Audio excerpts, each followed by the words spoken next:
पावेगा अपना किया रे, भोगेगा अपना किया रे। मन तू पावेगा अपना किया रे, भोगेगा अपना किया रे। देखो अब ये शब्द जो गाए हैं परमात्मा ने, इन शब्दों का मतलब केवल ये नहीं है कि ये परमात्मा ने 650 साल पहले आके गाए थे या फिर गरीबदास जी महाराज जी ने गाए हैं। तो या तो ये शब्द, ये शिक्षा, ये उदाहरण, ये सावधानियां हम ये सोचे कि भाई ये तो या तो 650 साल पहले जो 64 लाख थे उनके लिए कही थी परमात्मा ने, या फिर गरीबदास जी ने अपने भक्तों के लिए कही है। नहीं, वो भगत भी हम ही थे, चाहे हम गरीबदास जी के समय में थे, चाहे हम 650 साल पहले थे। परमात्मा हम जैसे निकम्मों के पीछे ही हमेशा जो है वो भटकता रहता है। तो ये मंत्र दे दे के, ये पांचों यज्ञ करवा करवा के परमात्मा ने हमारे को यहाँ तक लेके आना था वर्तमान में। और आज से पहले की जितनी भी सावधानियां हैं, जितने भी ये किस्से, कहानियां, उदाहरण हैं, ये सब आज आप और हमारे लिए हैं। तो परमात्मा कह रहे हैं, सतगुरु रामपाल जी भगवान इस शब्द के माध्यम से इतना ज्ञान देने के बाद में, देखो जैसे ही हम कोई कबीर जी बोले या साहिब बोले तो ये ना सोचना कि वो दाढ़ी मूछ वाला ही साहिब है, वो ही कबीर है।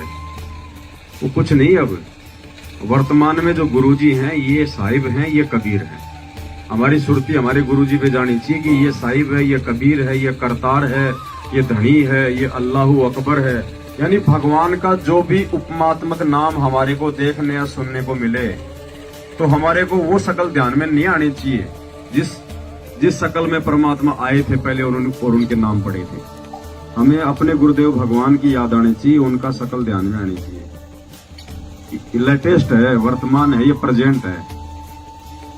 तो परमात्मा आप और हमें समझा रहे हैं इस शब्द के माध्यम से कि मन तू पावेगा अपना किया रे, भोगेगा अपना किया रे। हम भक्तों को कह रहे हैं परमात्मा कि भैया मैंने तो पूरा ज्ञान दे दिया, पूरा भक्ति विधान बता दिया, अच्छे बुरे कर्म कुकर्मों की जानकारी दे दी। अब जैसा तुम करोगे भक्ति मार्ग पे, आचार व्यवहार, रहन सहन, चाल चलन, बोल चाल, तुम्हारा पहनावा, अब उन कर्मों के फिर वो परिणाम तुम स्वयं ही भोगोगे। धर्मराज के दरबार में तुम ये दोष देने के लायक नहीं रहोगे, योग्य नहीं रहोगे कि हमारे को किसी ने जानकारी नहीं दी, हमारे को किसी ने बताया नहीं भगवान के बारे में या भक्ति के बारे में या एक भगत बनने के बारे में। क्योंकि परमात्मा भी कहते हैं कि अनंत कोटि बाजी जहां हम रचे सकल ब्रह्मांड, और गरीब दास में क्या करूं यो काल करे जीव खंड। परमात्मा भी कहते हैं मैं भी असमर्थ हो जाता हूं, समर्थ होते हुए जब ये जीव मेरी मर्यादा तोड़ देता है, मेरे वचनों पे नहीं चलता है। तो हर प्रकार से सारा सब कुछ समाधान बता के फिर गुरुजी कह रहे हैं कि भाई अब जैसे 2014 वाला कांड हुआ, गुरुजी जेल में बैठ गए, तो अब गुरुजी ने हमें जो पढ़ाया है, जो सिखाया है, जो समझाया है, वो हमने अपने जीवन में लागू करना है और उसी आधार से आगे हमारा बचाव होगा और हमारी भक्ति बनेगी। और दूसरा कोई तरीका नहीं है। कोई सोचे भाई मैं गुरुजी के पैरों में पड़ जाऊंगा, लिपट जाऊंगा, गुरुजी में 1 लाख का जो है खुला पाठ करवा दूंगा। परमात्मा इन चीजों का भूखा नहीं है। मालिक अपने वचन में बंधा हुआ है और परमात्मा खुद अपना वचन नहीं तोड़ सकता। तो परमात्मा कह रहे हैं कि अब आज के बाद, यानी नाम दीक्षा लेने के बाद, ये ज्ञान लेने के बाद में, सतनाम लेने के बाद में भगत जो है समझदार हो जाता है। तो परमात्मा कहते हैं अब भाई जो तू करेगा इस भक्ति मार्ग पे, जो तू बोएगा तू खुद ही वो काटेगा। मेरे को दोष मत देना उसके बाद कि गुरुजी मैं तो भक्ति भी कर रहा था और भक्ति करते करते मेरे साथ ये हो गया। परमात्मा कहते हैं बस मन तू भोगेगा अपना किया रे, मन तू पावेगा अपना किया रे। मन तू पावेगा अपना किया रे, भोगेगा अपना किया रे। मन तू पावेगा अपना, भोगेगा अपना किया रे। अब और हमें ज्यादा सावधान करने के लिए गुरुदेव भगवान समझा रहे हैं कि आज से पहले मेरी शिक्षाओं को ना मान के किन किन लोगों ने महा दुख उठाए। राजा राम की कार उलंगी सीता लंक मंझारे। राजा राम की कार उलंग सीता लंक मंझारे। सेतु बांध जब सेना उतरी चढ़ गए पदम 18। मन तू पावेगा अपना किया रे। राजा राम की कार उलंगी सीता लंक मंझारे। सीता का उदाहरण देके परमात्मा हमें समझा रहे हैं मर्यादाओं के विषय में, क्योंकि वर्तमान का जो समय चल रहा है ये गुरु जी की गैर हाजिरी का, ये मर्यादाओं के ऊपर ही निर्भर करेगा। परमात्मा ने ज्ञान दे दिया, अब उसके बाद में जो भगत जिस मर्यादा और वचन में रहेगा, परमात्मा उस मर्यादा और वचन के आधार से उस भगत के साथ में रहेंगे। जितना वो परमात्मा की तरफ बढ़ेगा उतना ही परमात्मा उसकी तरफ बढ़ेगा। जबरदस्ती परमात्मा अब किसी की गोद में ना बैठने वाला, ना किसी को बैठाने वाला है, वरना फिर तो परमात्मा ने सबका साथ देना पड़ेगा। जो दुष्ट है उनका भी, जो भगत है उनका भी। तो विधान बना दिया परमात्मा ने, जैसे गवर्नमेंट हमारे लिए एक रोड बना देती है और फिर नियम बता देती है कि भाई 60 की स्पीड पे चलना है या 100 की स्पीड पे चलना है, आगे ब्रेकर है, ऐसे कोई घुमाव है। अब वो ड्राइवर अगर उस नियम को फॉलो करेगा तो गाड़ी सही चलेगी, नहीं तो एक्सीडेंट कर बैठेगा। तो भक्ति मार्ग भी एक रोड है, ये समझ लो। और हमने परमात्मा के वचन में रह के, मर्यादाओं में रह के हर प्रकार से सावधानी में होकर चलना पड़ेगा, उसी में हमारी भलाई है। तो बाकी तो रामायण हम सब ने सुनी रखी है। जब लक्ष्मण जी सीता जी के व्यंग मारने से कि भाई तेरे तो मन में दोष है, तू चाहता है कि तेरा भाई मर जाए, तू मुझे अपनी औरत बना ले। जब यहां तक उनको बोल दिया तो उनसे रहा नहीं गया और उन्होंने कहा कि माता चलो कोई बात नहीं। उन्होंने चारों तरफ एक और रेखा खींच दी, लक्ष्मण रेखा, कि आप इससे बाहर मत जाना। लेकिन उसने उस बात पे ज्यादा गौर नहीं किया और नॉर्मल में ले लिया, हल्के में ले लिया उसको। और रावण काल साधु का रूप बना के आ गया। रावण ने एक बार तो उसको पार करने का प्रयास किया तो बिल्कुल आग जो है अग्नि की लपटें उठी। उसने देखा भाई ये तो कोई जबरदस्त कोई मंत्र शक्ति है। फिर उसने वहीं से उसको फिर डराना शुरू कर दिया। देखो हमें गुरु जी ने नाम दे दिया, मर्यादा दे दी। अब जब तक वो गुरु रेखा हमारे साथ में है, मर्यादा में हम हैं, तब तक ये काल रूपी रावण हमारा कुछ बाढ़ भी वाका नहीं कर सकता। ये प्रयास करेगा लेकिन रावण की तरह इसको वापस होना पड़ेगा। फिर ये क्या करेगा, जैसे रावण ने किया, फिर रावण ने दूसरा तरीका अपनाया। उसको डरा धमका के जैसे तैसे कि एक बार ये खुद ये मर्यादा से बाहर आ जाए, मर्यादा लांघ जाए, नियम तोड़ दे। फिर दूर खड़ा होके उसने भौंकना शुरू कर दिया, साधु तेरे दरबार से भूखा जाएगा, तेरे को श्राप लग जाएगा, तेरा पति तेरे से दूर हो जाएगा, ये हो जाएगा, तेरे जीवन में कष्ट आ जाएंगे, तेरे बच्चे नहीं होंगे। उसने उसको डराना धमकाना शुरू कर दिया। ऐसे काल हमारे साथ में करेगा वर्तमान में। मर्यादा में है वो कोशिश पूरी करेगा, लेकिन वो देखेगा भाई अब इस आत्मा को तोड़ना बड़ा मुश्किल है। इसके चारों तरफ से एक रक्षा कवच है इसके गुरु जी का। फिर वो क्या करेगा, रावण की तरह हमारे रिश्तेदारों के माध्यम से या जहां पे हम काम करते हैं उन अधिकारियों के माध्यम से, यार दोस्तों के माध्यम से, हर प्रकार से या तो हमारे पर वो दबाव बनवाएगा, लोभ लालच के माध्यम से हमारी मर्यादा तोड़वाएगा, या फिर कोई भय पैदा करेगा। तो फिर वो रावण वाला तरीका अपनाएगा कि अब मैं तो वहां तक जा नहीं सकता, तो मैं इसको अपनी तरफ ले आऊं, डरा धमका के भय पैदा करके। तो वर्तमान में काल ये करेगा मेरे साथ में, जैसे तैसे डराएगा धमकाएगा, जो मर्जी वो करेगा। तो ये उदाहरण परमात्मा ने इसीलिए दिया है, ये राम लक्ष्मण और सीता जी वाला, कि इन चीजों को तुम संकेतों में समझना। अगर मर्यादा में हो, नाम पे हो, तो ये काल तुम्हें डायरेक्ट कोई हानि नहीं पहुंचा पाएगा। फिर भी ये कोशिश पूरी करेगा कि इनको दूसरे तरीके से, इनको भक्तों के माध्यम से ही जो है इनको तोड़ने का प्रयास करो। इनके परिवार वालों के माध्यम से, किसी के पति ने नाम नहीं ले रखा तो उसके पति के अंदर वो प्रवेश कर जाएगा, प्रेरणा कर देगा, रोज शराब पी के आएगा, मांस की थैली लाएगा कि इसको बना, नहीं तो यहां रहना है तो बना, नहीं तो जा। अब ये उस भगत की परीक्षा, उस बहन की परीक्षा, उस भाई की परीक्षा। इसीलिए परमात्मा ने हमारे को पहले ज्ञान दिया बहुत अच्छे से, क्योंकि ज्ञान हमारी ढाल बनेगा, हमारा हथियार बनेगा। हम असर निकंदन रमैणी में पढ़ते हैं कि बज्रबान की बोऊ बाड़ी और सतगुरु संत जीत हैं राड़ी, यानी ये झगड़ा, ये फसाद, ये काल भगवान के द्वारा जो पैदा किया जाएगा जो समय, तो परमात्मा कहते हैं बज्रबान की बोऊ बाड़ी। बाड़ी अपने हरियाणा राजस्थान में कहते हैं जो माड़ी समाज होता है, जो एक खेती बाड़ी करते हैं ना, साग सब्जी वगैरह जो उगाते हैं, उसको कहते हैं बाड़ी, यानी वो फसल। तो परमात्मा ने हमारे को ये आध्यात्मिक बाड़ी और ये तत्व ज्ञान रूपी ये बज्रबान दे दी, हमारे को ये हथियार दे दिए। अब परमात्मा कहते हैं कि मेरे से ये बज्रबान रूपी, ये तत्व ज्ञान रूपी हथियार लेके अब कोई सतगुरु का कोई संत होगा, कोई भगत होगा, वो ही इस काल भगवान के साथ में इस झगड़े में विजय प्राप्त करेगा। लेकिन वो सीता ने सोचा कि ले कोई बात नहीं, साधु ही है, कर दो काम।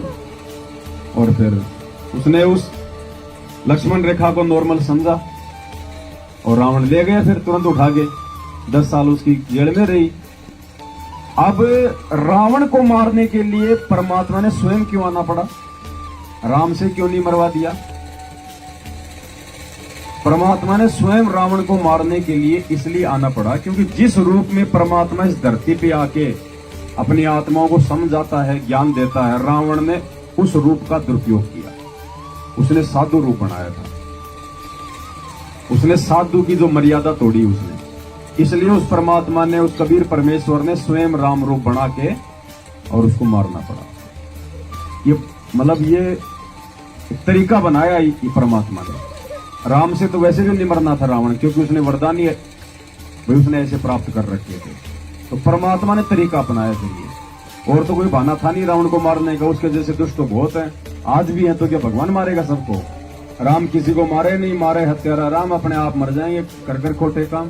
तो रावण ने वो खोटा काम किया था, साधु बाणे को उसने लज्जित किया था उसने।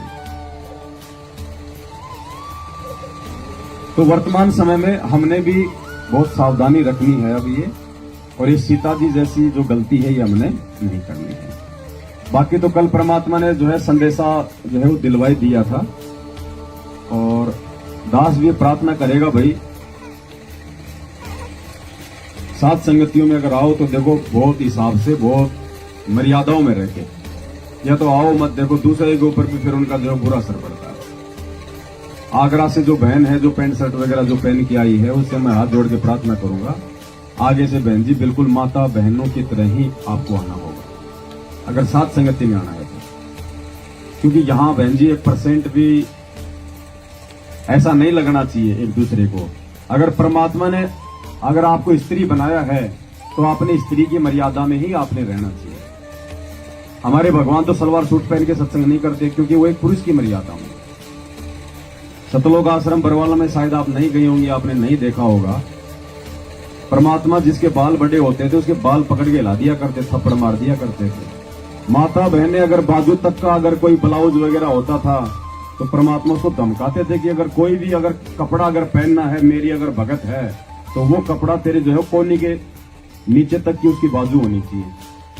जो साड़ी वगैरह पहन के आती थी उनका पेट, उनकी कमर दिखाई देती थी। परमात्मा उनको धमका दिया करते थे कि तुम भगत हो, तुम पहले वाले नहीं हो, अब भगत की मर्यादा में रह के आओ अगर यहां आना है तो देखो भाई वही नियम यहां है, क्योंकि परमात्मा का मार्ग है, ये सत का मार्ग है। हम किसी भी प्रकार से ऐसा ना लगे कि भाई हम ऐसे हम कोई पार्टी में आए हुए, दूसरों पे भी उसका बुरा असर पड़ता है। तो मेरी प्रार्थना है, मेरी विनती है, भाइयों को भी दास यही कहेगा भाई, एक दो भाई जैसे कोई जींस वगैरह पहन के आए हो, दंडवत कर रहे हैं, पीछे से उनकी जो है आधा हिस्सा उनका दिखाई दे रहा है, भगत जी थोड़ा बहुत कॉमन सेंस होनी चाहिए इंसान के अंदर। हम इंसान है, जानवर नहीं है। कुत्ता भी बैठता है तो पूंछ से साफ करके बैठता है, हम तो इंसान है, कम से कम कपड़े तो ढंग के पहन ले हम। तो आगे से कोशिश करो, प्रयास करो, और कोई देखे तो एक दूसरे को समझाया करो, भाई तुम ऐसे बिल्ली के आगे कबूतर बन के बैठ जाते, वो कोई खा जाएगा क्या? तुम उसको जो है वो बोलोगे तो बुराई तो मानेगा, इससे ज्यादा क्या होगा? समझदार होगा तो समझ जाएगा हम तो उसके भले की कह रहे हैं, बहुत अच्छी बात है। और अगर उसको बुरा लगे तो बहुत अच्छी बात है, वैसे भी नहीं आना चाहिए, फिर ऐसा आदमी यहाँ पे दोषी हो जाएंगे परमात्मा के। ध्यान रखना, देख के अगर चुपचाप बैठे रहेंगे गलती को, तो फिर वो गलती करने वाले से जो बड़ा दोषी गलती को देख के भी ना बोलने वाला है। लंका तोड़ बिलंका रे तोड़ी, मां रावण से मारे। लंका तोड़ बिलंका रे तोड़ी, मां रावण से। 10 मस्तक रावण के काट, विभीषण को राज दिया रे। मन तू पावेगा अपना किया रे,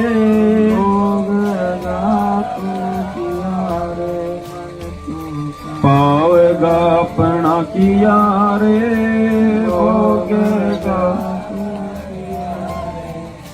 अब देखो इस दूसरी लाइन में, जब रामचंद्र जी के माध्यम से परमात्मा ने लंका पे विजय प्राप्त करवाई, और मालिक ने बताया कि उस समय राजा तो एक इंच जमीन के लिए जो है मर जाया करते थे, और रामचंद्र जी ने लंका को जीतने के बावजूद भी वो राज्य नहीं लिया।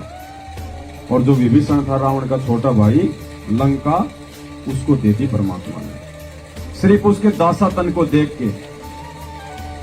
और रावण से परमात्मा ने इसलिए लंका छीन ली क्योंकि वो अहंकारी था, वो दास नहीं बन पाया था भक्ति करते करते भी। तो हमें परमात्मा समझा रहे हैं कि चाहे तुम कितनी भक्ति कर लो, कितना 5 बजे उठ लो, कितने तुम 5 यज्ञ कर लो, 1-1 लाख के चाहे तुम खुले पाठ करवा दो, भक्ति का जो नियम है, जो रूल है, तो परमात्मा कहते हैं दास भाव सबसे पहले है। दास भाव सबसे पहले। जब तक हम अधीन नहीं बनेंगे, आप दास नहीं बनेंगे। अब हनुमान जी वैसे तो बलवान थे, और पता नहीं उन्होंने लाखों मार दिए होंगे राम रावण के युद्ध में, ये भगत के लक्षण तो नहीं होते ना। लेकिन रामचंद्र जी के प्रति वो दास था पक्का, इसलिए आज उसके घर घर में उसकी पूजा होती है। तो परमात्मा कह रहे हैं कि भैया जब तक दास भाव नहीं आएगा ना, तब तक भी हमारी बात नहीं बनेगी। सत्संगों में आते रहो, जाते रहो, और अपने जीवन में सत्संगों को लागू किया नहीं, परिवर्तन कोई अपने जीवन में किया नहीं, तो भी बात नहीं बनेगी।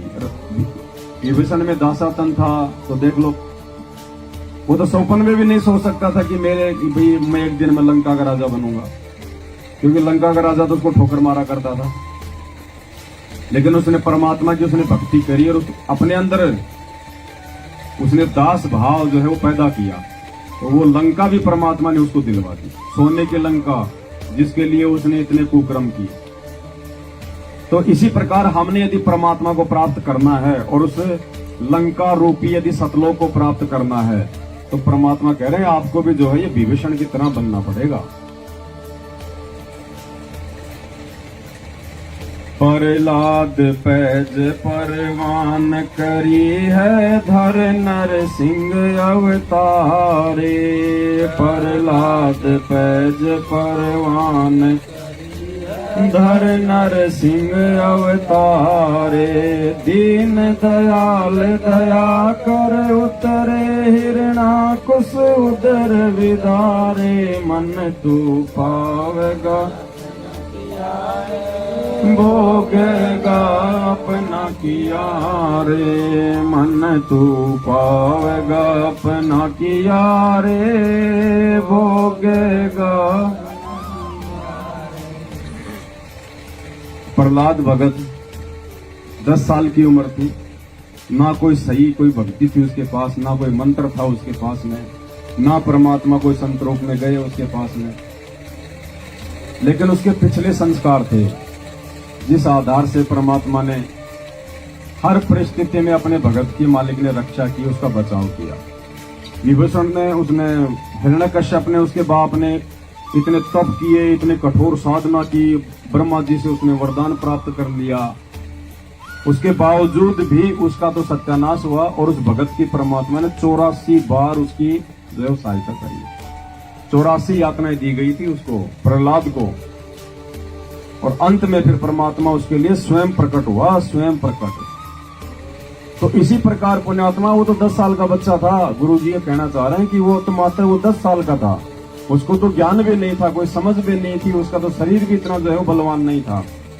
उसके बावजूद भी उसको अपने इष्ट पे इतना विश्वास था, अपने बाप से जो है टक्कर ले गया। वो पहाड़ से उसको फेंक दिया, सर्पों के बीच में उसको डाल दिया, गरम तेल के वो कढ़ाई में उसको डाल दिया, पहाड़ से उसको फेंक दिया, आग में उसको बैठाया, हर प्रकार से। अब देख लो, आज तो धरती पे खुद परमात्मा है, मोक्ष का समय है। वो तो खाली सतलोक तक ही गया, वहां तक वैकुंठ तक ही गया। आज तो बिल्कुल, और आज हमारे को क्या करना चाहिए उस प्रहलाद की तुलना में? जब वो 10 साल का बच्चा 84 प्रकार की यातना सहन कर गया, वैसी यातना तो शायद आज तक किसी को मिली भी नहीं होगी वर्तमान में नाम लेने के बाद में। भाई किसी को पहाड़ से फेंक दिया गया हो या किसी को आग में डाल दिया गया हो कि तू भक्ति मत कर। तो देख लो, सतलोक जाने के लिए सिर धड़कीबाजी परमात्मा इसीलिए बताता है कि अगर ऐसी भी कोई नौबत आ जाए तुम्हारे सामने, तो भी अपने गुरु जी के प्रति तुम्हारा विश्वास कमजोर नहीं होना चाहिए। ये सोचना कि चलो मरना तो वैसे भी है, अगर भगवान ने अगर ऐसे चाह कि ऐसे मौत आएगी तो ऐसे ठीक है, उससे परमात्मा प्रसन्न होगा। तो हम क्या परीक्षा देंगे, हम क्या करेंगे? हम तो अपने घर में संघर्ष नहीं कर पा रहे, बुआ से, रिश्तेदारों से, चाचा से, कोई मामा से, कोई पति से, कोई पत्नी से। प्रहलाद जैसी यातनाएं अगर समय आ गया तो हम कहां सहन करेंगे? तो परमात्मा कह रहे कि अगर मोक्ष चाहिए तो देख लो भाई, इन आत्माओं की तरह आपने दृढ़ रहना पड़ेगा, चाहे आपके सामने परिस्थितियां आओ और चाहे ना हो, लेकिन आपने तैयार रहना है। गुरु गोविंद सिंह ने परीक्षा ली थी अपने सभी भक्तों को इकट्ठा करके, जबकि गुरु गोविंद सिंह ना तो कोई स्वरूप कह सकता था, ना कोई मोक्ष दे सकता था, ना खुद वो पूर्ण गुरु था, और खाली वो तो मुगलों के खिलाफ जो है वो लड़ाई लड़ रहा था, क्योंकि उस समय जो मुगल थे वो जबरदस्ती जो है वो मुसलमान बना रहे थे। उसके विरोध में गुरु गोविंद सिंह हुआ था खड़ा। कोई सतलोक की लड़ाई नहीं लड़ रहा था, कोई स्वरूप की नहीं, कोई मोक्ष की नहीं, खाली हिंदुओं को मुसलमान बनाने से रोकने के लिए उसको एक सेना तैयार करनी थी। और उसने कहा कि भैया मुझे 5 ऐसे आदमी चाहिए जो मेरे लिए शीश दे सके। तो उस समय उसको 5 आदमी भी मिल गए थे ऐसे शीश देने वाले भी, इतने समर्पित थे लोग, जबकि ना कोई मोक्ष था, ना कुछ और था, ना कोई उसको बच्चों की गारंटी दे रहा था कि भाई तेरे बाद में तेरे बच्चों को मैं संभालूंगा। और आज परमात्मा हर प्रकार की गारंटी दे रहा है, हमें तो मोक्ष की गारंटी दे रहा है, और उसके बाद में हमारे बच्चों को सतलोक भेजने की जो है पूरी गारंटी दे रहा है कि तुम्हारी 108 पीढ़ियां, 101 पीढ़ियां तुम्हारी पार होंगी। बताओ, 101 पीढ़ी तक का परमात्मा गारंटी दे रहे हैं, और उसके बाद भी हमारा विश्वास नहीं बना है। अगर गुरु जी पे हमारा अटूट अगर विश्वास ना हो तो हम कैसे सतलोक जाएंगे? तो इतना विश्वास हमारे को पैदा करना पड़ेगा परमात्मा की भक्ति से, उनकी महिमा करके।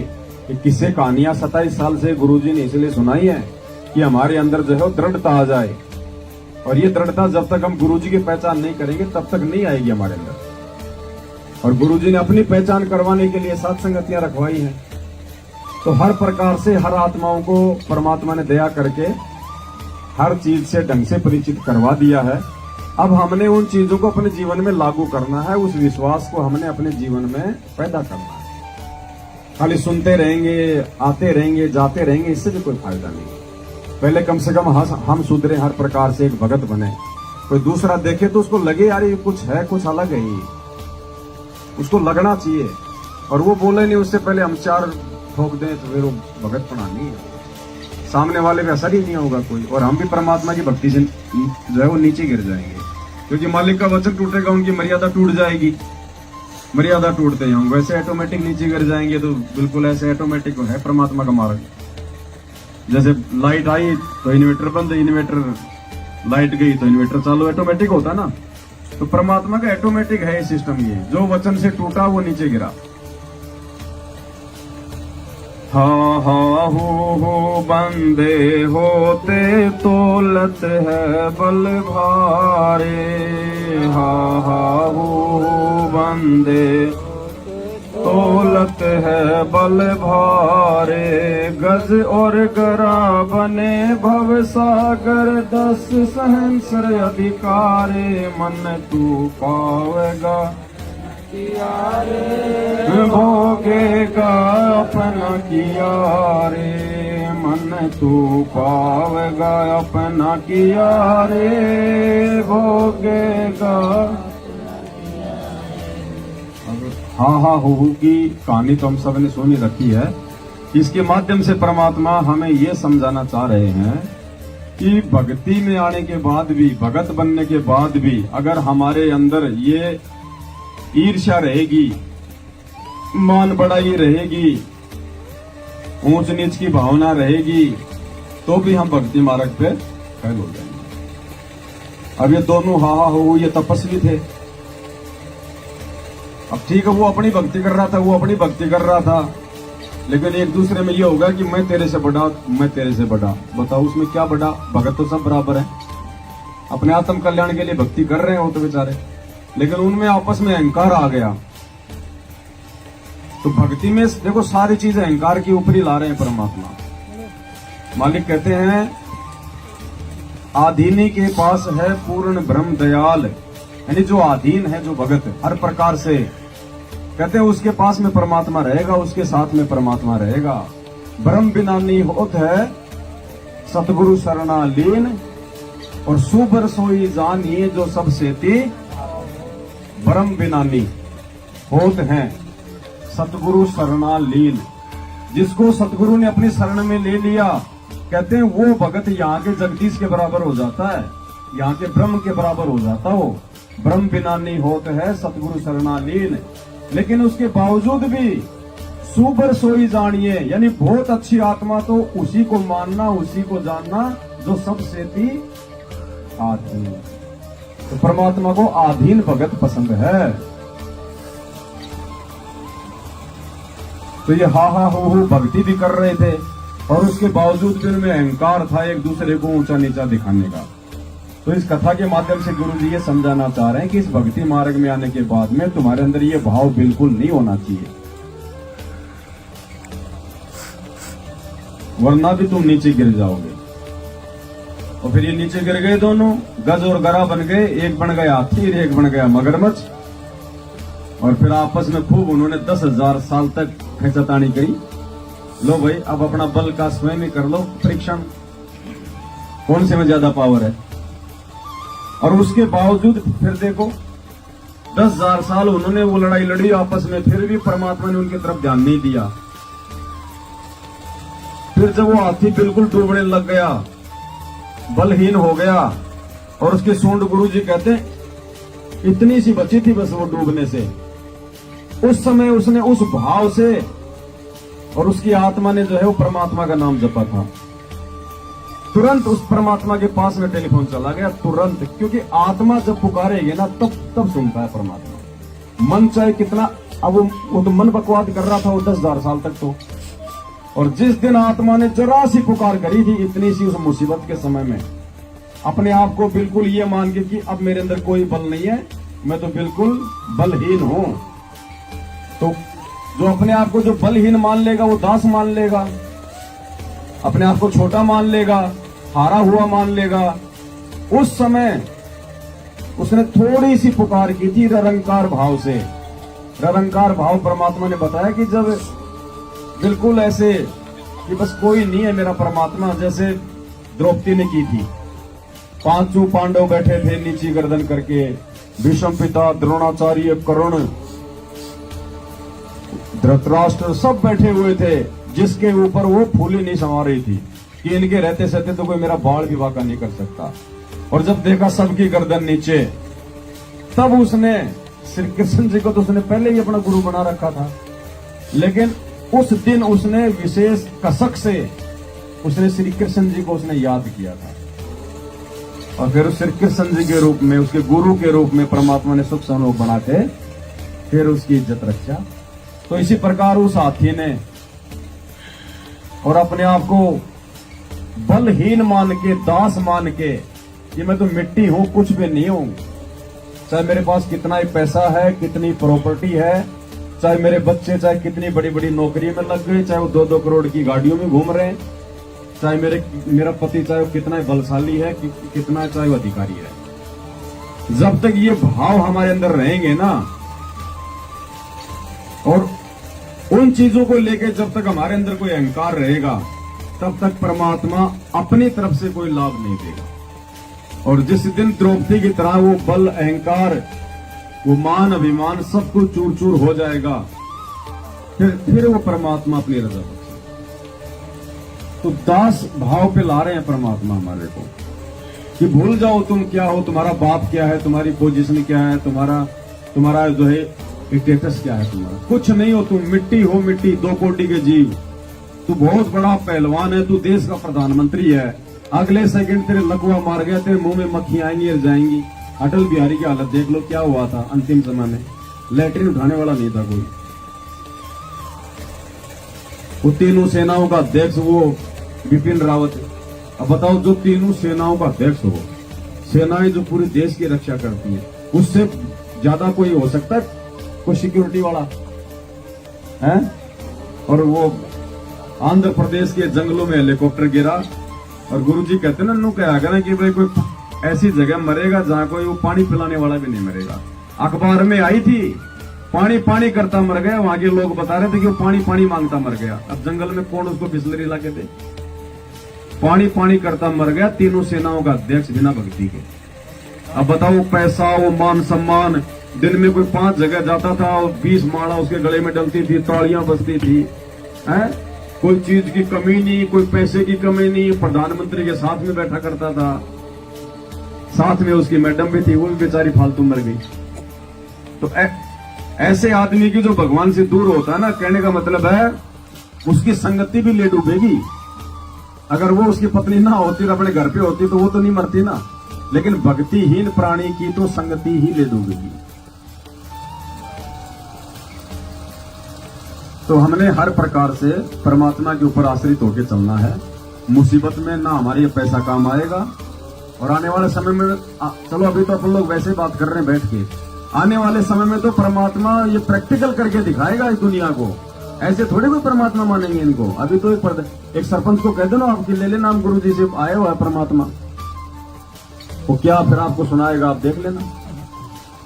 अभी कुछ नहीं, अभी आने वाले समय में परमात्मा ने जो वचन कहे अपने सत्संगों में, परमात्मा जो है वो प्रैक्टिकल करके दिखाएगा, तब दुनिया मानेगी इन चीजों को, वैसे नहीं मानती बोलने से।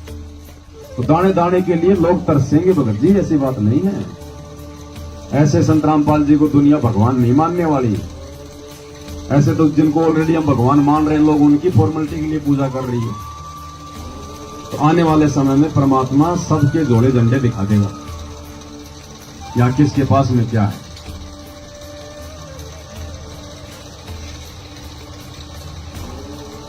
सांस घटा बलहीन भया, जब खींच लिया मझधारे।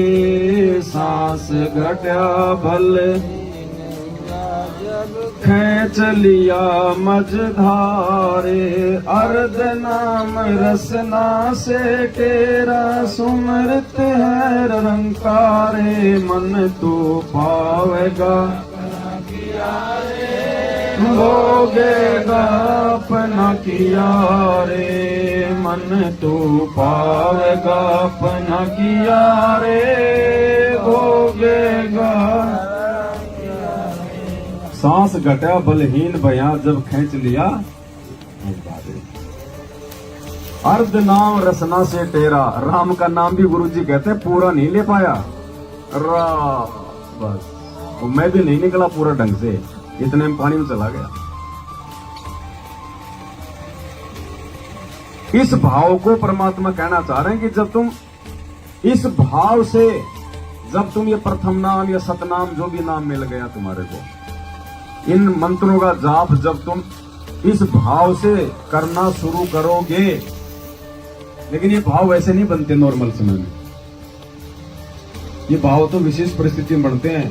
छोरा भयंकर बीमार हो गया, एक्सीडेंट हो गया, हॉस्पिटल में एडमिट हो गया, या तो उस समय भाव बनेंगे ही, या खुद के ऊपर ऐसे कोई आपत्ति आ गई भयंकर कि अब कोई बचाव नहीं है, या उस समय अंदर से क्योंकि वो पीड़ा सी हो जाती है, वो जो वेदना होती है ना, उस वेदना में जो नाम रटा जाता है ना, वो है निरंकार।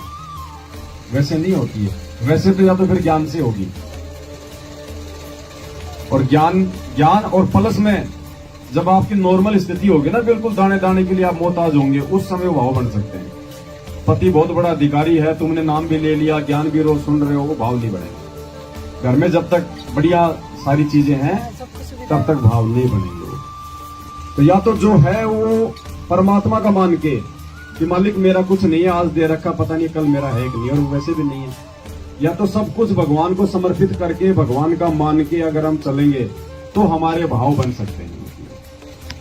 मालिक कहते हैं ना कि एक तो तुम नॉर्मली बोलते रहते हो, तन मन धन सब तेरा, तेरा तुझको अर्पण, क्या लागे मेरा प्रभु, क्या लागे मेरा। और जब गुरु जी कहते हो देने का समय आता है, तो परमात्मा कहते हैं तन मन धन सब मेरा, कि ये तो है ही मेरा नालायक, तू तो फालतू में अपना मान के बैठा है। तन मन धन सब मेरा, और ये मेरा जब मुझको वापस देगा तब कालजा पाटेगा तेरा। जब देने का समय आता है, जब तू पीछे हटता है। तो एक होता है बोलना और एक होता है उस चीज को लागू करना। तो हमने ये परमात्मा का ही है, और है भी परमात्मा का ही, क्योंकि परमात्मा ने भीख में दे रखी है, किस ब्रह्मांड इस काल को भीख दे रखी है, और उस भिखारी से हमने प्राप्त कर लिए। यानी हमने तो डायरेक्ट भगवान से भी नहीं मांग रखे हैं, भगवान ने जिसको भीख दे रखी है हमें तो उस भिखारी से ले रखे हैं, और फिर भी हम इसको अपना मान के बैठे हुए। तो इनका जितना सदुपयोग हो सके हम परमात्मा की भक्ति में, सेवा में करें। और भाई जिसके पास नहीं है ना, वो तो बहुत अच्छा है, बहुत बढ़िया है।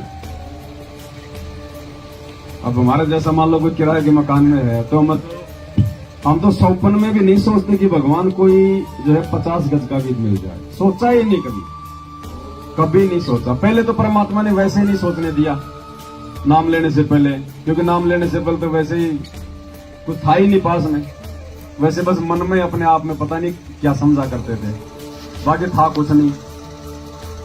एक मोटरसाइकिल खरीदी थी नाम लेने से पहले, वो भी जो है किस्तों पे खरीदी थी, उसकी भी पता नहीं रो पीट के हुई कुछ जो है वो किस्तें पूरी। और नाम लेने के बाद तो फिर परमात्मा ने ऐसा ज्ञान दे दिया, अब तो कोई इच्छा ही नहीं भगत जी। अगर कोई भाई अगर कोई ये कह दे ना भगत जी मेरा 500 गज की मेरी कोठी है चंडीगढ़ में, भाई तू तेरी कोठी को तेरे पास ही रख। परमात्मा कहते मन लागियो मोरो यार फकीरी में, जो मालिक कहते ना वो वाणी है कुछ ऐसा, जो आनंद है गरीबी में वो ना ही रे अमीरी में, मन लागियो मोरो यार। तो जब ये ज्ञान हो जाएगा, क्योंकि हमें सच्चा भगवान मिल गया, अगर कोई नकली होता तो ये अंदर नहीं हो सकता, फिर तो पता नहीं हम लोगों को ठगने की सोचेंगे और 2 के 4 बनाने की हम सोचेंगे, क्योंकि नकली खुद ही अपने भक्तों को लूट लूट के पता नहीं क्या क्या उन्होंने जो प्रोजेक्ट उन्होंने खोल रखे हैं। ये जितने भी नकली संत है ना, ये पैसा इनका जाता कहाँ है? आप देखना इनकी टाउनशिप और इनकी बड़ी बड़ी कॉलोनियां और इनकी बिल्डिंगें मिलेंगी, इनकी सारा पैसा 2 नंबर में लगाते हैं, फिर ये दूसरे धंधों में, वरना ये कहाँ रखेंगे? ये खुद तो खाली 500 रुपए का पीड़ा पीड़ा कपड़ा पहन के रहते हैं, ये खुद थोड़ी दिखावा करते हैं, अंदर ही अंदर पता नहीं इन्होंने क्या क्या स्कीम सेट रखी है, सारा पैसा उधर लगता है इनका बिजनेस में, पार्टनरशिप में।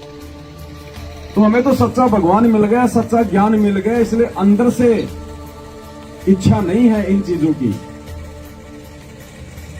अब जैसे कोई आदमी है भगत पीर, उसने अपना लंबा चौड़ा काम छेड़ रखा है, तो अब वो एकदम से नहीं हट पाएगा वो पीछे, वो सोचेगा पता नहीं अब मैं पीछे हटूंगा तो पता नहीं क्या होगा, नॉर्मल भी धंधा रहेगा कि नहीं रहेगा, खाऊंगा क्या, 20 प्रकार की टेंशन। और जो शुरू से ही जो बिल्कुल जो जमीन पे है उसको कोई टेंशन नहीं, उसके तो और भाव बनते हैं परमात्मा में, और उसको दृढ़ता आती है, क्योंकि उसके ज्यादा खर्चे नहीं फालतू के, ज्यादा उसकी भागा दौड़ नहीं है, तो ज्यादा समय वो परमात्मा को देगा, और ज्यादा समय परमात्मा देगा तो परमात्मा उसको दृढ़ता देगा, और जब दृढ़ता देगा।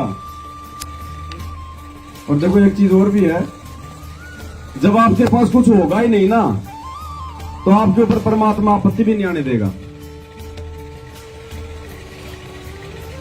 ये गारंटेड बात है। जिस भगत के पास में खूब माया है, भगत भी है संत रामपाल जी का, और पैसा भी खूब है, आप देख लेना संकट भी उसके ऊपर खूब आएंगे, और हर संकट का सामना वो पैसे से करेगा जब तक पैसा है। कोई बीमार हो गया, लाखों रुपया लगा देगा। अब मेरे जैसा है, घर में कोई बीमार हो ही नहीं सकता। जब कुछ है ही नहीं हमारे पास में और भक्ति कर रहे हैं परमात्मा की, तो परमात्मा को भी मालूम है कि अगर बीमारी आ गई तो ये लगाएगा कहां से, तो परमात्मा वो आने नहीं देगा बीमारी। देखो गरीबी के भक्ति मार्ग में कितने फायदे हैं। आपको शारीरिक रूप से परमात्मा दुखी नहीं होने देगा। मालिक को पता है कि इसका दिमाग खराब होगा बेचारे का उल्टा, तो परमात्मा वो आफत ही नहीं आने देगा आपके ऊपर, क्योंकि आप माया से दूर हैं। तो कितना फायदा है, समस्या नहीं आने देगा भगवान। और आप भी गई तो परमात्मा कहते हैं ऐसा अगर कोई भगत होगा जो समर्पित होगा, वो चाहे पैसे वाला हो चाहे वो गरीब हो। देखो परमात्मा ने पैसे को जो है बुरा नहीं बताया। अगर किसी भगत के पास में अच्छा खासा पैसा है तो मालिक ने कहा कि ये तो इसके पिछले जन्म के दान पुण्य है, उसकी अच्छी बात है, परमात्मा ने दिया उसको ताकि आगे और अपने वो कर्म बनाए, वो तो अच्छी बात है, लेकिन उसने उसका सदुपयोग करना पड़ेगा। उस माया का अगर उसने सदुपयोग किया तो वो माया उसके लिए ठीक है, वरना नहीं। अब किसी को बढ़िया मकान दे रखा तो अच्छी बात है, उसके संस्कार हैं, वहां बैठ के मालिक की भक्ति करे, अपने भगत भाइयों को बुलावे, परमात्मा की चर्चा करे, तो उस मकान का उस कोठे का कोई सदुपयोग है, वरना कोई सदुपयोग नहीं है उसका। तो अगर दे भी रखा भगवान ने तो हम उसका सदुपयोग करें उसी भगवान की सेवा में, तो परमात्मा उस चीज को मेंटेन रखेगा।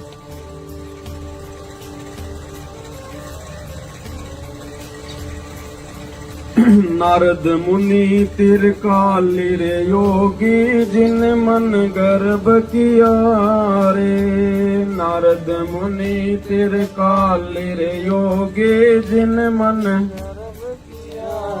पल में पूत बहतर जाय वो रोवत केस उपाड़े। मन तो पावेगा अपना किया रे भोगेगा अपना। मन तो पावेगा अपना किया रे भोगेगा अपना। अब फिर वही बात आ गई अहंकार की। नारद मुनि तेरे काली योगी जिन मन गर्भ। नारद जी तपस्या करके आए और विष्णु जी को बोले भगवान मैंने तो कामदेव की विजय प्राप्त कर दी। अब काल ने देखा भाई ये तो सारे अगर विजय प्राप्त करके बैठ जाएंगे तो मेरा क्या होगा। मेरे देख लो अहंकार आ गया ना कि मैंने तो विजय प्राप्त कर दी भगवान, अब मुझे काम नहीं सता सकता। तो इस भक्ति में अगर हमारे जरा सा भी अगर किसी चीज का अहंकार आ गया कि भगत जी मैं तो सुबह 5 बजे उठ जाता हूं, ठीक है अच्छी बात है 5 बजे उठना भक्ति करना, लेकिन अहंकार भाव से नहीं, दिखावे के भाव से नहीं। ऐसे ऐसे बहुत गए। तो भगत जी परमात्मा है ये, इस भक्ति मार्ग में खोट नहीं चलेगा। या तो वास्तव में जो दास होगा वही टिक पाएगा, जबरदस्ती का दास कोई बनेगा वो फंस जाएगा। तो नारद जी को भी ये अहंकार आ गया। अहंकार आ गया तो परमात्मा तो अहंकार को तोड़ता भाई, और तोड़ा उसने परमात्मा ने। ठीक है अगर मालिक की दया से अगर कोई सही भक्ति कर रहा है तो बहुत अच्छी बात है, लेकिन दिखावा नहीं उसका।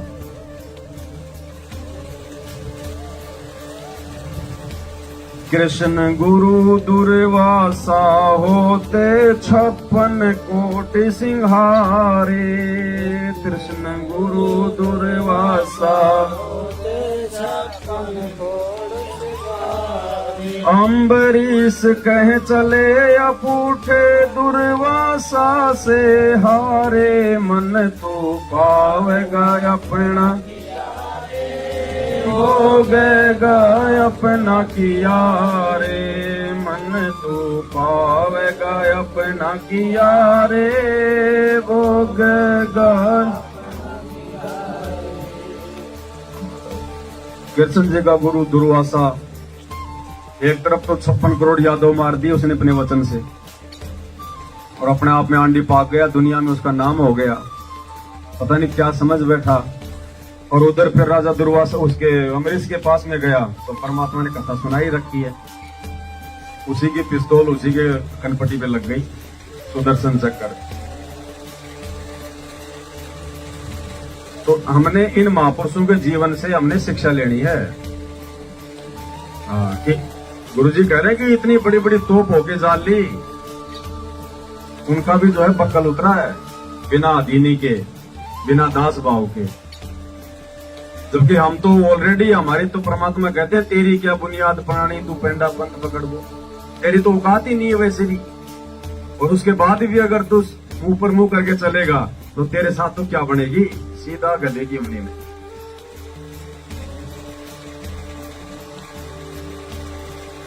दुर्योधन और दुशासन को द्रौपदी चीर उतारे, दुर्योधन और दुशासन को द्रौपदी अंधे को पीन दई थी, वो बढ़ गए अनंत अपारे, मन तू पावेगा अपना किया रे, भोगेगा अपना किया रे, मन तू भोगेगा अपना किया रे। दुर्योधन और दुशासन को द्रौपदी चीर उतारे, और अंधे को कोपिन दी थी, वो बढ़ गए अनंत। तो परमात्मा ने बताया कि अगर किसी के अगर पिछले जन्म के अगर कोई संस्कार नहीं है, भाई जिसके बलबूते पे तुम्हारी कोई रक्षा हो सके, सुरक्षा हो सके, वर्तमान जीवन भी तुम्हारा ठीक ठाक चले भक्ति मार्ग पे, अगर पिछले नहीं है तो गुरुजी कह रहे हैं कि वर्तमान में तुम्हारे पास में मौका है संस्कार बनाने का। ये केवल संत रामपाल जी की भक्ति में ही बन सकते हैं वर्तमान में, बाकी दुनिया में किसी संत की भक्ति से, किसी देव देवता की भक्ति से वर्तमान में संस्कार नहीं बनेंगे कि तुम्हारे को वर्तमान में उसी भक्ति से, उसी दान पुण्य से तुम्हारे को लाभ मिल जाए। और नकलियों के शरण में आने के बाद भी वो पिछले ही द्वार खुलेंगे, क्योंकि वर्तमान में तो भक्ति है ही नहीं उनके पास, तो संस्कार तो कोई बन ही नहीं सकते। तो केवल संत रामपाल जी की भक्ति से, इस कबीर परमात्मा की भक्ति से ही वर्तमान में वर्तमान का किया हुआ हमारे को मिल सकता है, अगर कोई पिछला नहीं है तो। उदाहरण दिया परमात्मा ने द्रौपदी का, द्रौपदी का जो है कोई पिछला दान पुण्य नहीं था कोई किसी जन्म का, जिससे उसकी इज्जत रक्षा होती। इसलिए परमात्मा ने उसी जन्म में जब वो कंवारी थी, एक अंधे का रूप बना के उसका 9 इंच का साड़ी का टुकड़ा दान के रूप में, और उसी जन्म में परमात्मा ने उसको अनंत दे दिया। तो गुरु जी कह रहे कि वर्तमान में ये वो भक्ति है कि इस वर्तमान में भी भक्ति करते करते भी परमात्मा तुम्हारे घर में, तुम्हारे शरीर में कोई आपत्ति नहीं आने देगा, अगर तुम मर्यादा में रह के भक्ति करोगे तो। मर्यादा तोड़ के चाहे कितना दान पुण्य कर लो, उसका कोई लाभ। तो वर्तमान में अगर भक्ति करते करते भी अगर कोई भगत ये कहता कि मैं दुखी हूं, मैं परेशान हूं, कम से कम 4 या 5 साल बाद, उससे पहले नहीं। परमात्मा ने हर चीज समझा रखी है। एक आम का पेड़ बोओगे 5 साल पहले तो वो भी आम नहीं देगा, चाहे तुम कितना प्रयास कर लो, उसकी भी देख रेख करनी पड़ेगी। तो गुरुजी ने बताया कि कम से कम तुम्हारे को 5 साल देने पड़ेंगे इस भक्ति को, 5 साल। और 5 साल के बाद में भी अगर तुम्हारे घर में कोई लाभ नहीं है, तुम्हारे को शरीर में लाभ नहीं है, तो भाई फिर इस भगवान की त्रुटि नहीं है, तुम्हारी अपनी त्रुटि है। ये परमात्मा तो भंडारे भर देगा ये देखो। और शुरू से मर्यादा में रहेंगे तो आपत्ति नहीं आने देगा परमात्मा। और 5 साल बाद तो परमात्मा ने, ये तो विधान है परमात्मा का, 5 साल दे दो इस भक्ति को कोई मर्यादा में रह के। भले वो मांग मांग के खाया करता था, उसके बाद वो दोनों हाथों से लोगों को लुटाएगा। ये वो भक्ति है परमात्मा की, बिना मांगे देता है परमात्मा, बिना मांगे। सतगुरु रामपाल जी भगवान की। देखो ये तरीका चाहे कोई भी हो, लेकिन हमने कोशिश करनी है, हमने अपने बाप के जो है कोटे से लेना है। अब नाम लेने के बाद जैसे किसी का धंधा बहुत अच्छा चल जाता है, वो लेना कोई लेना नहीं है, वो तो खुद की कमाई खुद ही खा रहा है। वो कोई समझदारी है क्या?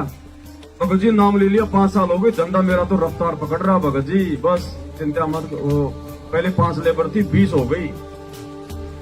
वो तो मूर्ख आदमी है, अपना खुद का धन खुद ही खा रहा है, बर्बाद कर रहा है। अब मैं मेरे खाते में से पैसे निकाल के मैं अपने कोई काम में लगाऊं, कोई सामान खरीद लाऊं, तो मेरा तो नुकसान हो रहा ना, उल्टा मेरा तो खाता खाली हो रहा है। तो परमात्मा उस भगत को देगा कहां से? उसकी भक्ति से देगा, क्योंकि उसको धन ही चाहिए था। तो वो तो नुकसान में जा रहा है उल्टा। और एक बिल्कुल 0/0 होने के बाद भी परमात्मा कोई अगर वो कमी नहीं होने दे रहा, इसका मतलब वो अपने बाप के कोटे से खा रहा है। तो हमने कोशिश करनी है अपने बाप के कोटे से खाने की, क्योंकि हमारे पास तो इतनी भक्ति है नहीं। अपने तो भक्ति को अपने को तो बचा के रखना है, ये तो ऊपर जाने के काम आएगी। तो इस भक्ति से नहीं लेना, मांगना है नहीं कभी परमात्मा से भूल के भी। अगर भक्ति कर रहे हैं तो मांगने की वैसे आवश्यकता नहीं है, क्योंकि हमारा भगवान कोई हनुमान जी तो है नहीं जो उनको पता नहीं चलेगा, वो घंटा बजाएंगे तब पता चलेगा। ये तो अंतर्यामी भगवान है। अगर मर्यादा में है तो आवश्यकता से पहले दे देगा परमात्मा, और जिसको नहीं मिल रहा है आवश्यकता से पहले, तो भैया उसकी कोई मर्यादाओं में उसकी कोई दृष्टि में दोष है फिर उसकी। ये तो परमात्मा अभाव हो सकता है, ऐसी बात नहीं है, लेकिन वो अभाव नहीं होगा जो आपको भक्ति से डगमग कर दे। वो अभाव नहीं होने देगा परमात्मा। अगर आप यदि आप मर्यादा में हो तो, और मर्यादा में हो तो फिर तो भैया टांग भी टूट सकती है, मौत भी हो सकती है, कुछ भी हो सकता है। मर्यादा अगर ये 2 प्रकार से है।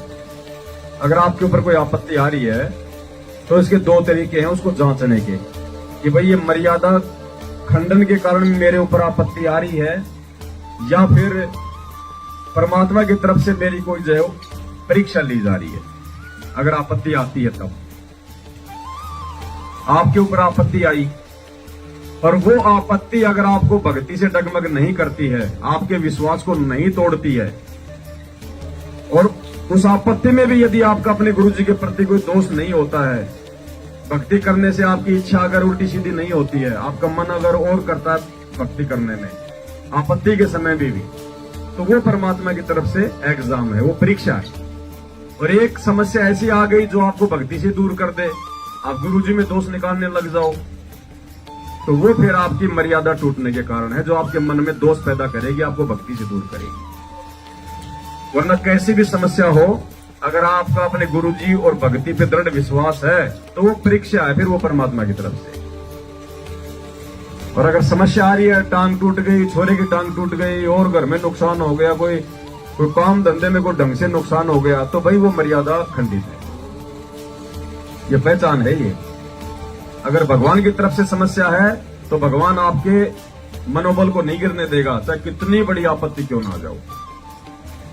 एक तो होता है कि भाई आपने अपनी पत्नी से अपने घर में कोई झगड़ा कर लिया, थप्पड़ थप्पड़ मार दिए, अब वो आपको छोड़ छाड़ के वो चली गई, या उसने कोई फांसी खा ली, कुएं में पड़ गई, तो वो तो आपकी मर्यादा टूटी है, उसमें तो आपको नुकसान ही हो गया।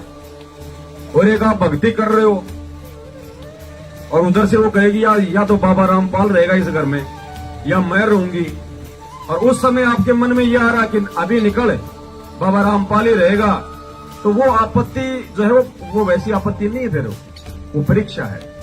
अगर वो घर से निकल जाती है तो फिर वो आपकी कोई मर्यादा टूटने से नहीं जा रही, वो परीक्षा है फिर आपकी, जिसने आपको और ज्यादा मजबूत किया है कि ये औरत ये पहले तो इतनी अच्छी थी जो है वो दिखाई दिया करती थी, और एकदम से इसने तो मतलब सींग पहना लिए, तो वो मालूम पड़ जाएगा भगत को ऑटोमेटिक कि भाई मेरी जो है मर्यादा टूटने के कारण समस्या आ रही है, या फिर कोई परमात्मा की तरफ से कोई परीक्षा है।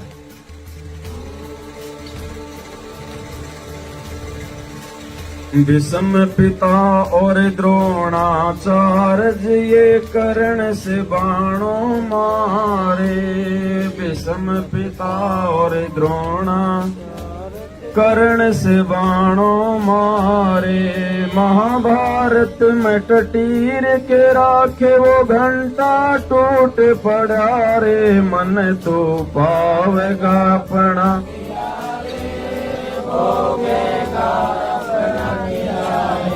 मन तो पावगा अपना किया रे भोगेगा।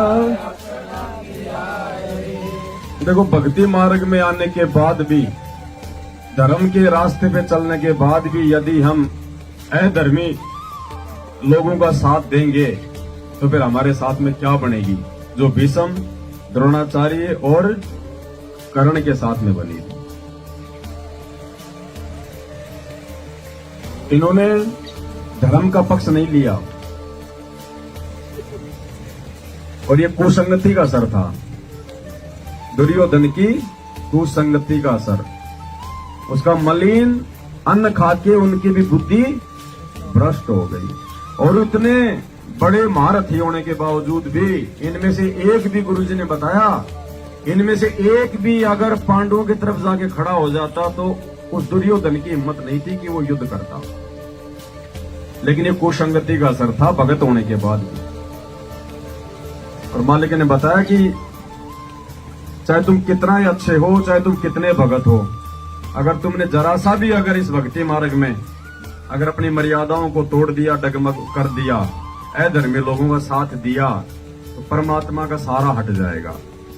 तो परमात्मा कह रहे जो महाभारत के युद्ध में एक टटीरी जो पक्षी थी उसके अंडों की तो भगवान ने इंद्र के हाथी का घंटा तोड़ के रक्षा कर दी, और जो पूरी जो मतलब धरती तोड़ने की जो हिम्मत रखते थे उनको जो है बाणों से छलनी किया गया वहां पे। तो हमने हमेशा धर्म के मार्ग पे ही चलना है, धर्म का ही साथ देना है, चाहे हम जगत में बैठे चाहे हम भगत में बैठे। अपनी नियम मर्यादाओं, देखो ये नियम मर्यादा ही सबसे बड़ा धर्म है। और धर्म ये नहीं है कि हमने वो कम्बल बांट दिए, वो गेहूं बांट दिए, वो धर्म अलग है। भक्ति मार्ग के धर्म की बात हो रही है, तो भक्ति मार्ग का सबसे बड़ा धर्म है भक्ति। परमात्मा के वचन में रह के, मर्यादा में रह के भक्ति करना हमारा सबसे बड़ा धर्म है। नेक नीति में रहना, जो आचरण परमात्मा ने बता दिया उसको अपने ऊपर लागू करके रखना, ये सबसे बड़ा धर्म है। इस धर्म से नीचे गिरेंगे तो हमारे साथ में भी अंत में भीष्म, पिता, द्रोणाचार्य और ये कर्ण जैसी बनेगी। हो सकता है इस जीवन में तो बहुत अच्छा हो जाए, कोई बड़ी बात नहीं, मर्यादा भी तोड़ दी, फिर भी कोई बात नहीं, बड़ा शान से जिए 60-70 साल और अंत में मालूम मरे तो भी दिक्कत नहीं हुई। लेकिन अगला जन्म फिर पता नहीं कहां मिल जाएगा, कोई जानवर का मिल जाए, फिर वो नीचे गिराएगा। भाई 33 कोटि यज्ञ में आए वो 67-88 सारे, 33 कोटि यज्ञ में वो 87-88 सारे, 12 कोट वेद के वक्त वसुपच का शंख बजारे, मन तो पावेगा अपना किया रे भोगेगा अपना, मन तो पावेगा अपना किया रे भोगेगा अपना। देखो भक्ति और अभक्ति का परमात्मा ने बताया है। पांडवों के जो यज्ञ थी उसमें 12 करोड़ ब्राह्मण, 88,000 ऋषि, 9 नाथ, 84 सिद्ध, 56 करोड़ यादव, 33 करोड़ देवी देवता, ब्रह्मा विष्णु महेश, और श्री कृष्ण जी तो थे ही नीचे, किसी से संग नहीं बचा। और परमात्मा ने भगत का यश बनाने के लिए, उसकी कीर्ति बनाने के लिए कि भक्ति क्या होती है, भक्ति में कितनी शक्ति है। एक मैला कुचैला जिसको लोग अपने कपड़ों से भी नहीं लगने दिया करते थे उस समय वाल्मीकि जाति हो, भंगी वो सुदर्शन परमात्मा का भगत था, उसका रूप बना के परमात्मा ने पांडवों का यज्ञ सफल किया। उन बड़े बड़े विद्वानों में परमात्मा ने उस भगत की कीर्ति बनाई। अब आज देखो ना, तो मीराबाई थी, वो कौन सा वो थी बेचारी, अंत में जाके वृंदावन में बाबा जी में रह के भक्ति करी।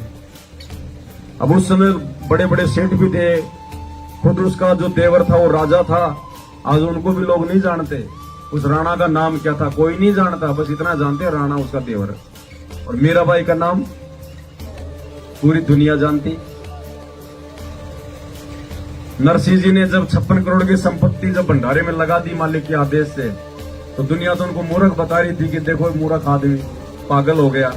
और लोग उस समय संपत्तियां जोड़ने में लगे हुए थे। तो जोड़ने वालों को कोई जानता आज, और लुटाने वाले को? तो भगत की कीर्ति बताई परमात्मा ने।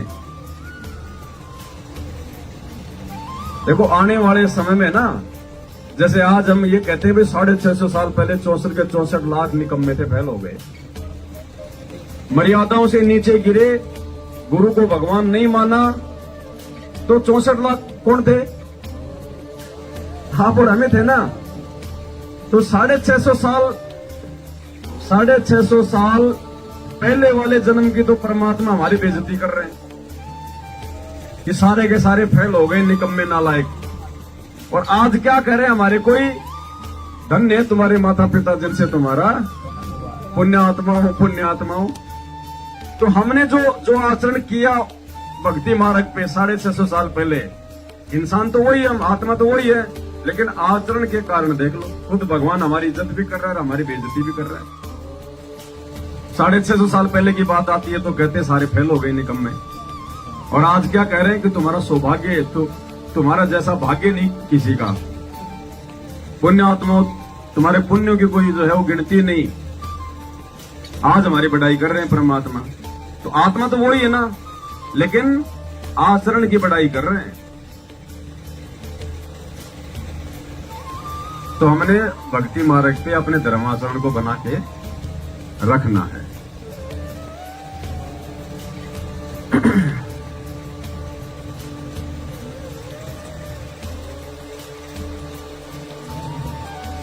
चमरा, अब देखो आज जो संघर्ष हो रहा है ना इस भक्ति मार्ग पे, वर्तमान में तुम्हारे गुरु जी की इज्जत नहीं है क्या? कोई भी गाड़ी निकाल जाता है, ऐरा गहरा निकाल देता है ना, कुछ भी कह देते हैं। जेल में बैठे हुए हैं, एक पुलिस वाला भी उनको जो मर्जी बोल दे वहां पे, क्योंकि वो पुलिस वाले की वहां पे वही पावर है। क्योंकि जेल में अगर प्रधानमंत्री चला गया तो फिर वो प्रधानमंत्री नहीं रहता उसको, क्योंकि वहां पे वो कैदी है, वो मुलजिम है वहां, उसको कोई जो मर्जी बोल दे। तो आज हमारे गुरु जी जेल में बैठे हुए हैं, आज उनको जो मर्जी बोल दे कोई भी। तो आज हमारे गुरु जी की नहीं है कोई पूछ, कोई इज्जत। और जब समय आएगा जब गुरु जी का, फिर क्या होगा? तो आज जैसे हमारे गुरु जी की इज्जत नहीं है तो हमारी भी कोई इज्जत नहीं है। और कल को जब हमारे गुरु जी की पहचान हो जाएगी, जब गुरु जी होंगे सर्वे सर्वा, तब उनके बच्चों के तो ऑटोमेटिक ही, देखो पतंग के पीछे तो पूंछ जाएगी, ऑटोमेटिक ही जाएगी वो तो कल को आप और हमारा ही जो है परमात्मा यहां पे यश करवा देगा ऑटोमेटिक। और वो समय आएगा। देखो आज हम जो वीडियो बना रहे हैं, सात संगति की वीडियो बनते हैं, इतनी अच्छी अच्छी बातें, इतना सब कुछ होता है ना, आज इनको कोई देख रहा है, और देखता तो क्या बोलते हैं, हमारे को मतलब मूर्ख समझते हैं कि ये कौन से करे के प्राणी, ये क्या बातें बक रहे हैं, रामपाल भगवान, दिमाग खराब है इनका, मूर्ख समझ रहे हैं ना। और वो आपस में कोई छोटा सा कोई राम राम हरे हरे राम राम डाल दे तो दुनिया उनको मैं आगे उनको भेजेगी, और वाह वाह क्या बात, वाह वाह। क्योंकि आज समय पाखंड का है, धर्म का समय है। और जब ये धर्म का समय आएगा तो वो ही लोग फिर देखना फिर। तो हमने तो अपने परमात्मा के पीछे कहे कबीर चरण चित राखो ज्यों सुई में, तो हमने तो अपने गुरुदेव भगवान के पीछे पीछे रहना है, वहां से दूर नहीं हटना। और फिर एक सा समय आएगा फिर, अब वो सुई चाहे कितनी अच्छी है, अगर धागा नहीं है तो सुई को कोई खरीदेगा क्या? तो भगवान की जो है वो उसके भक्तों के पीछे, और भक्तों की इज्जत अपने भगवान।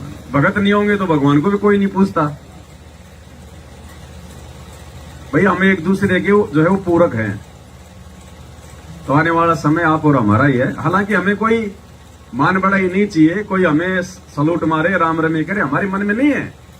लेकिन वो तो विधान है परमात्मा का गुरु जी कहते हैं आम का पेड़ बोओगे, चाहे तुम्हारे खाने की इच्छा नहीं है लेकिन लगेंगे तो आम ही भाई, चाहे खाओ चाहे मत खाइयो लेकिन लगेंगे आम। तो ऑटोमेटिक ही परमात्मा के भक्तों की इज्जत होगी, यश होगा, उनकी कीर्ति होगी। भले हमें उसकी भूख नहीं है लेकिन वो विधान है परमात्मा का, होगा।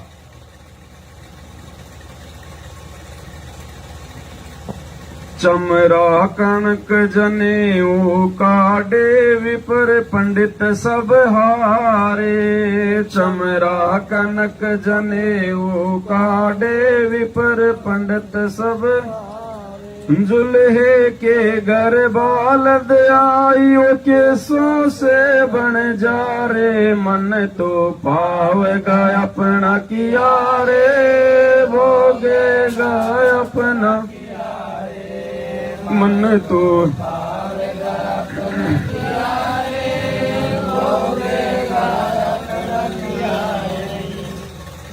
देखो ये फायदा है परमात्मा के दिल में जगह बनाने का,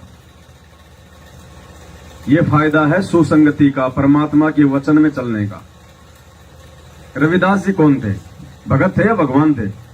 64 लाख में थे आप और हमारे जैसे जीव थे हैं? आज वो तो साधु के रूप में पूजा हो रही है उसकी, तो संत रविदास, संत शिरोमणि रविदास हो रही है ना, मंदिर बने हुए हैं उसके। और हम भी तो वही थे, हमारे को पड़ोसी भी नहीं पूछ रहा।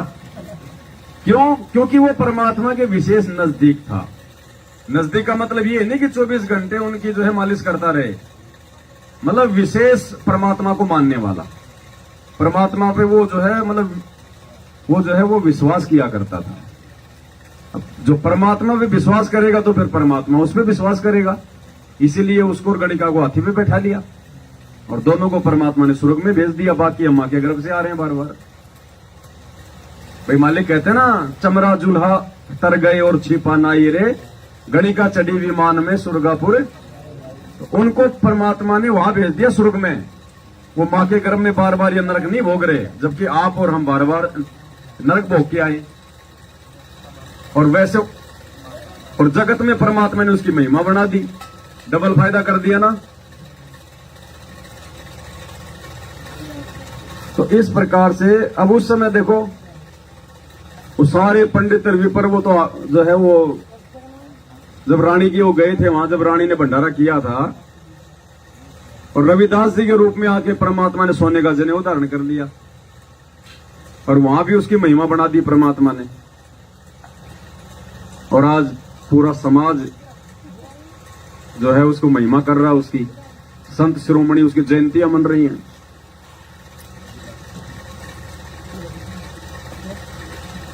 तो कहने का मतलब है इस परमात्मा के नाम से, इस परमात्मा की भक्ति और मर्यादा से ही यश है, बाकी कोई यश नहीं है। जीते जी भी और मरने के बाद भी इस परमात्मा की भक्ति से ही यश है। तब हमारा भाई था रविदास, आज हमारा वो गुरु बन के बैठा है। भाई जिन्होंने अभी तक नाम नहीं लिया, जिनको जानकारी नहीं है, आज उनका वो गुरु बन के बैठा हुआ है। तो ऐसे परमात्मा की भक्ति से देखो क्या फायदे।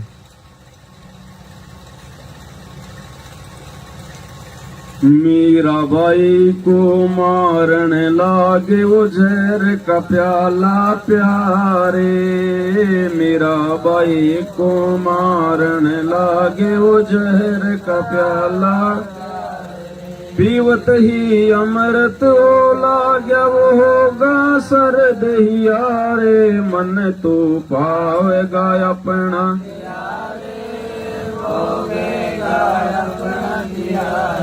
मन तो पावेगा अपना किया रे, भोगेगा अपना। अब देख लो मीरा भाई जो समर्पित हो जाएगा ना परमात्मा पे, अपने गुरु जी पे, तो मेरा भाई समर्पित हो गई थी हर प्रकार से। जब उसको भगवान तो वो राम कृष्ण को ही मान रहे थे, फिर भी सारे के सारे गोविंद तो राम कृष्ण ब्रह्मा विष्णु महेश को ही मानते थे। बस नाम ले लिया था गुरु जी से कि भाई बहुत अच्छे हैं, सिद्ध हैं, इनके पास में कोई भक्ति की शक्ति है, इनसे हमारे काम बन जाते हैं।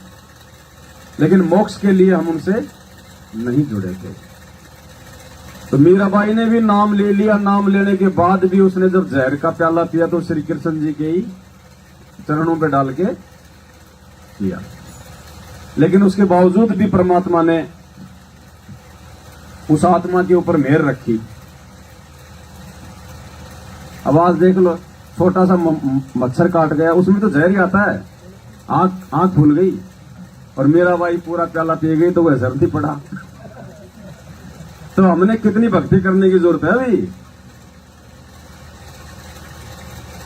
अभी वो समय लगेगा। अभी हम लोग खाली पड़े, अंदर से कुछ नहीं है। ये रियलिटी है।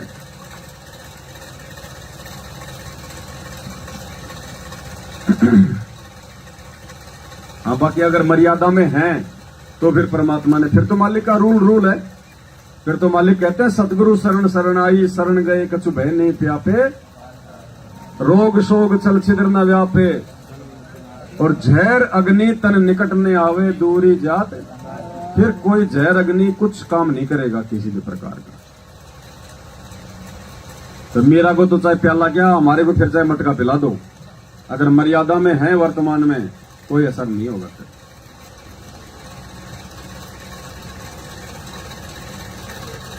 भाई कंस के से चानोर खपावण वो जीतन मल अखाड़े, कंस के से चानोर वो जीतन मल अखाड़े, कृष्ण को तो यश दिया है ये कबीर ने कारज सारे, मन तो पावेगा अपना किया रे, भोगेगा अपना मन तो पावेगा अपना किया रे, भोगेगा अपना। अब देखो पुण्यात्माओं, ब्रह्मा विष्णु महेश और इनके अवतार राम कृष्ण तक के सारे काम ये परमात्मा ही स्वयं करता है। इनमें भी इतनी पावर नहीं है, जबकि ये त्रिलोकीनाथ है। अब राम रूप में रावण को किसने मारा? परमात्मा ने। हिरण्यकश्यप को नरसिंह रूप में किसने मारा? परमात्मा ने। और यहां क्या कह रहे गुरुजी? कृष्ण को तो यश दिया है ये कबीर ने कारज सारे। कौन से? कंस के सी चानोर खपावी, जो ये जितने भी जो थे राक्षस, इन सब को उस परमात्मा ने ही मारा है। श्री कृष्ण जी तो खाली अर्जुन की तरह धनुष बाण लेके खड़ा था कि ये मैंने तो सब मार रखे, तो निमित्त मात्र।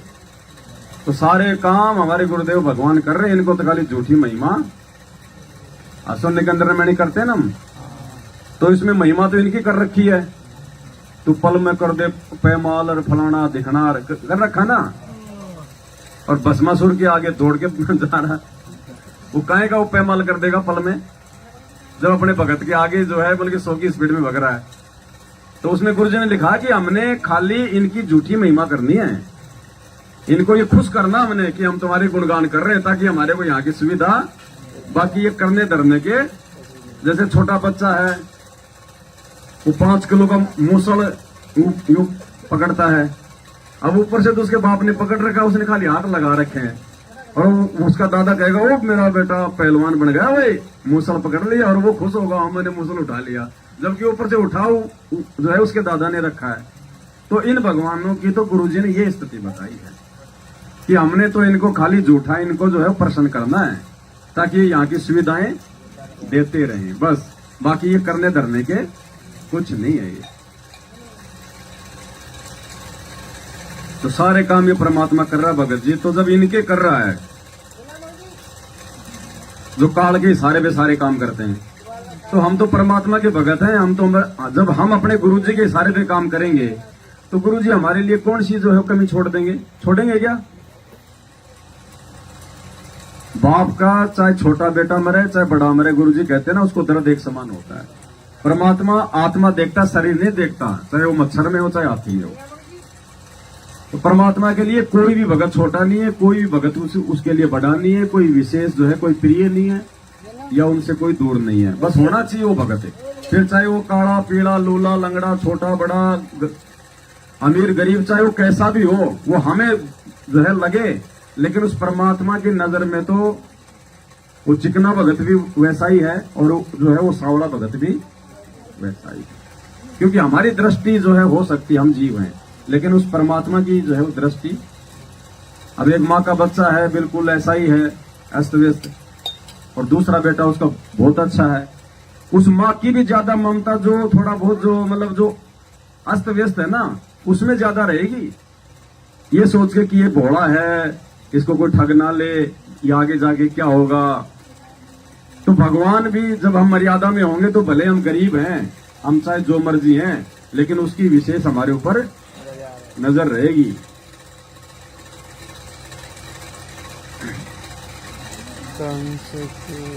भाई शंखों किरसन कर खवासी धन तू सिरजन हारे, शंखों किरसन कर धन तुम सिरजन हारे, दास गरीब करे को सरवर ऐसा शीस हमारे, पावेगा अपना किया रे, भोगेगा अपना किया रे, मन तो